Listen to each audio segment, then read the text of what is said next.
Приветствуем вас на канале Раиса Горяченко, дача, сад, огород, цветы. Я сегодня стала обладательницей вот таких замечательных хризантем.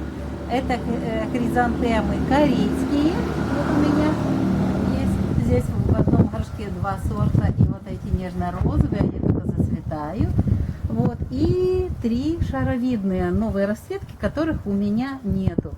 И как раз было очень много вопросов в соцсетях и как раз на нашем канале, что делать, если вот купили хризантему любую, но в горшке. Имеется в виду горшок. Что в таком случае делать? Я в таком случае обязательно проверяю землю. Это в первую очередь какая земля. Очень часто, если это тепличники, они выгоняют, и естественно здесь много торфа в этом растении. Посмотрите, здесь земля, здесь земляной ком, но я хочу проверить, что тут внутри. Я смотрю, здесь полив был неправильный, я покупала уже, это было время как раз близнецов, поэтому я сейчас этот горшок буду проверять. Я его как раз вытяну с горшка и посмотрим. Да, это здесь, видите, очень много здесь торфа. И если обычно оставляю, если с торфом, то очень часто эти хризантемы погибают. Хотя здесь и росточки, видите, есть росточечки, новые вот эти побежки. Что в таком случае я делаю? Так как сегодня близнецы и их полили, а это опасно для растения, вот часто поэтому и погибают, вот так болеют. Если видно, это хорошо видно, да? Это вот начинается, вот это неправильный полив, начинается с того, что вот так загнивают листики, сушатся и погибают. Вот, чтобы вот не было никаких эксцессов и проблем. Конечно, это лучше делать в другой день, но вот сегодня близнецы, и я хочу, чтобы их спасти. Смотрите, здесь разная земля, здесь и торф. Вот, что я делаю? Я убираю вот эту сильно увлажненную землю, даю корням, чтобы они, ой-ой-ой, это листик просто, вот так вот. И я знаю, что хризантемы не любят высокие горшки. Для хризантем нужно иметь как раз горшочки вот такие, как можно меньше высота. Вот я нашла у себя старенькие как раз эти горшочки специально для таких растений. Здесь я что делаю? Я сюда на дно, сейчас вот так вот, делаю обязательно еще вот такой маленький дренаж небольшой. Вот. Этот не хочет, ничего страшного. Вот, это полистирол. И сюда засыпаю, как можно этот горшок отложить, перемешаю вот эту мокрую землю, перемешаю с сухой, у меня сухая именно лесная дерновая земля, которая перестояла, и огородная один к одному. Вот я сюда чуть-чуть на дно положу вот этой земли. И теперь аккуратненько вот этот весь цветочек разложу, чтобы корешки по всему горшочку прошлись. Если бы здесь была просто хорошая земля, и она не была полита именно вот этот период, когда нельзя поливать, тогда бы я оставила. Но лучше все-таки проверить, потому что, здесь хотя бы не вижу удобрений. Обычно вот сюда насыпают еще удобрения, их выгоняют для цветения, и они цветут, а потом они не выдерживают, потому что нету уже той питательной базы, зацвели, все съели, и получается у них проблемы начинаются, и обычно, если еще поливать неправильно, то растения могут погибнуть. Поэтому я сейчас вот это мокрую землю вместе с сухой землей, вот этой новой землей так аккуратненько. Здесь росточки, они нам нужны будут позже. Если вдруг вот вы открыли горшочек, и у вас абсолютно там вот один торф, очень часто такое у меня было раньше, я покупала на одном торфе, и чуть-чуть удобрений, вы тоже выбираете вот эту всю землю и пересаживаете в плодородную свою огородную землю. Добавьте еще что-то туда такое. Так, все хорошо. Вот хорошая земелька. И я сейчас больший горшок вот сделаю, потому что они здесь у меня уже так и будут в зиму идти. Здесь большой куст. Вот, что я сейчас сделаю. они так и будут зимовать. И здесь же я высаживаю, засыпаю землю. Вот. И полив то же самое. Я буду делать полив уже после близнецов. Вот видите, вот это проблема. Проблема вот этих неправильных поливов. Люди не знают, не понимают. И вот они тоже бледненькие становятся. Еще сейчас холодно. Не увлекаемся поливами. Хризантемы не любят сильно много воды. И тем более, если эта вода полита в то время, когда они занимаются дыханием. Вот с ними ничего сейчас плохого не случится. Наоборот, вот это оздоровление, вот эта посадка будет оздоровительной посадкой для наших хризантем. Они очень хорошо дождутся вот этого раствора кремния с витаминами. Я их полью, и это будет один завершающий полив уже в этом году. Посадочный полив. И затем они будут находиться у меня на улице. А только перед морозами, что я буду делать, я об этом еще отдельно расскажу и покажу. Ну, это, может быть, займет много времени, но снова же хочу еще одно растение показать. Вот смотрите, очень красивое будет тоже. Это корейские. Вот, это тоже снова же покупала в той же хозяйке. Очень хорошая земля. Но снова же полив. Ой, и этот поломался. Ты смотри как. Все ломается. Так, надо будет более это. Почему я хочу оставить цветок? Лучше, конечно, оставлять цветок вот для такого растения, чтобы еще какое-то время вегетация идет. У нас еще тепло. Вот, смотрите, как замечательно. Здесь очень мало земли. Корни уже полностью все съели. Вот, но растение хочет расти. Поэтому, вот смотрите, какая прелесть, да? Ой, какой удачный у меня сегодня хороший покупательный день. Какие я замечательные получила хризантемки, купила, тем более в близнецы. Вот. Люди не знают, поливают. Вот. Так, смотрите, какая красота. Теперь я беру. Мне нужен снова же горшочек не глубокий. Поэтому я сейчас готовлю снова вот эту землю, которая была. И своя земля. Вот. И теперь сделаю немножечко дренаж вот с этих кусочков. Они вот есть, сейчас много вот перекладывают различные, допустим, какие-то покупки у вас. И вот это очень популярно. Или же, если строительство есть, то это тоже вот такие полистирол, это очень много его. Это очень хорошо именно для хризантем. Они не любят, когда очень высокие горшки. И это я уже убедилась и знаю. Вот смотрите, теперь были запутанные корешочки. А сюда я теперь их вот так расставляю по всему горшочку. И засыпаю этой земелькой. Ой, какая красота.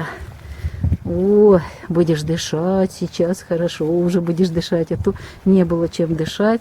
И вот оно даже видно по листикам, по самим цветочкам, что есть какая-то проблема. И вот это чаще всего, вот эта проблема с этими поливами. Обычно продают, вот этот цветок продавала женщина, которая занимается выращиванием. А обычно так продают вот эти горшочные различные, они продают, не зная даже. Просто залили. Когда залили, это их не интересует. Также пересадили вот этот цветочек.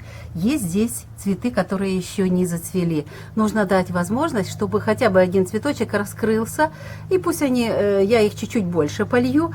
И обязательное условие еще вот здесь нужно убрать вот эти все больные листики. Чтобы дальше, это здесь грибковые заболевания, вот эти поливы неправильные. Вот. И стрессовая ситуация, когда их выращивали, обычно в теплице выращивают и потом продают. Вот это мы сейчас вот таким образом. Здесь, кстати, и сухой цветочек есть. Как раз могу его удалить. Вот. И даже можно оставить только два. Я сейчас вот эти обрываю. Посадила. Были близнецы. Сегодня близнецы до 19 часов, поэтому я уже сейчас готовлю растения к тому, что я вечером буду поливать, и особый будет полив. Поэтому сейчас они уже все перецвели. Уже цветочков здесь таких, что будут цвести, нету. И поэтому я тут прямо два кустика сразу. Поэтому я сейчас, вот, пожалуйста, наверное, все-таки по одному. Попробуем вот так.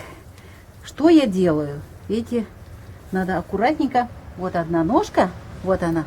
И я стараюсь даже чуть-чуть, вот здесь тоже будут вот так, до первых веточек, вот срезаю. Вот что у меня остается. У меня остается вот такой букетик. уже цветочков, которые, они уже толку, и, во-первых, вид у них никакой, да, и можно букетик поставить, но у меня букеты живые, поэтому я оставим где-то в водичке это все. Так, теперь следующий, вот это тоже красивый букет. Почему я их обрезаю? Вот сейчас я их пересадила, и корневая система, так, сейчас то же самое, вот так выше, здесь даже 3 веточки идет, вот, крепкий какой, это я сильно высоко взяла, но ничего, вот так вот, вот. Почему я так делаю? Убираю цветы, даже если что-то не доцвело, ничего страшного в этом нет. Во-первых, все заболевания я убираю, они уже отцвели, но самое главное сейчас будет происходить именно здесь, у корешков.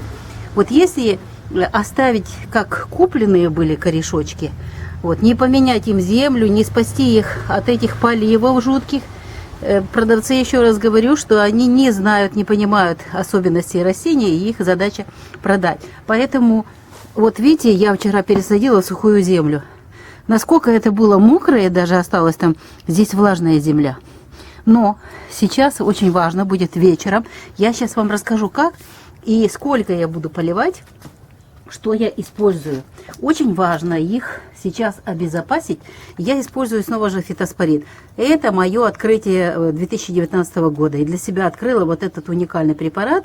Наногель и 90 элементов и минералов. Супер, очень хорошая. Самое главное, что и здесь еще, кроме питания для корней, здесь и защита. Как растительная палочка будет защищать. Причем она живет во влажной земле очень долго, развивается. И температура, если опускается, она засыпает. А когда температура поднимается свыше 14 градусов, она начинает развиваться. Что я делаю? Я развела. Вот такой вот раствор получается темный, насколько это вот видно. И еще очень важный сюда элемент добавлю. Значит, на один горшок у меня будет пол-литра, 250 миллилитров жидкости. Но вот у меня уже здесь таблеточка есть. И я сейчас вот эту таблеточку покажу. Она не сразу растворяется. Вот. Значит, я беру ложкой и вот таким образом ее вот придавливаю. И вот за несколько часов практически почти ничего не останется. А что это за таблетки? Это чудо-таблетки, которые я использовала в этом году, в прошлом году и в этом году на всех растениях рассадных. Очень хорошая штука. Это кремний. Кремний активный, в котором находится не только кремний, но и очень важные есть и питательные вещества, и витамины. И вот эти витамины, и все это вместе, именно корневая система. Для корневой системы это супер раствор. Вот одна таблетка на литр воды. У меня здесь как раз литр воды есть растворено фитоспорин. И вот это я вместе смешаю. Вот когда растворится таблеточка, хотя можно и размешать.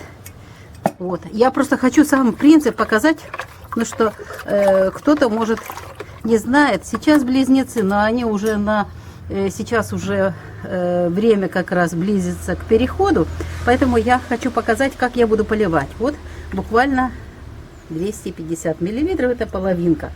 Много мне не надо, мне вот где-то здесь литр. Я буду поливать именно по краюшку. По краюшку, по краюшку. И по чуть-чуть. Вот на каждое растение по краюшку. Здесь, смотрите, влага. Я сейчас чуть-чуть по корешку. Вот. Больше не буду, потому что они заняты, корни сейчас отходят. А вечером я вот это их пролью. 250 миллилитров на одно растение. Вот так по всему периметру, вот 250 миллилитров, и оставлю. Вот это даст мне возможность, чтобы корневая система цветочков уже нету. Цветы бы забирали в себя всю силу, все питательные вещества, и корневая система не думала бы о том, чтобы вот эти новенькие наращивать. Поэтому вот сейчас пойдет как раз процесс, еще неделя у нас теплая будет, я их оставлю в тенечке на улице. Когда будет холодно, я их занесу в теплицу. важно, чтобы они как раз развили хорошо корневую систему, а затем в прохладное темное место. Ну, а затем, когда уже будет перед морозами, я еще отдельно видео покажу, потому что у меня есть еще интересная информация, опыт для того, чтобы поделиться с вами о мультифлоре, корейской хризантеме. Вот это очень важно сейчас сделать для того, чтобы корневая система продолжала наращивать корешочки и вошла в зиму крепкой и здоровой. Ну, а сегодня мы пока завершаем это видео. Я прощаюсь с вами, желаю вам удачи, всего доброго. Обязательно пересмотрите то, что вы купили, обязательно уберите цветы и дайте возможность корешкам в обычной хорошей земле им снова же адаптироваться к новым условиям, потому что они росли в совсем других условиях, с большим количеством всяких удобрений. Их сейчас нужно перестроить на новую волну, на новую энергию, и мы это вот с этим способом делаем.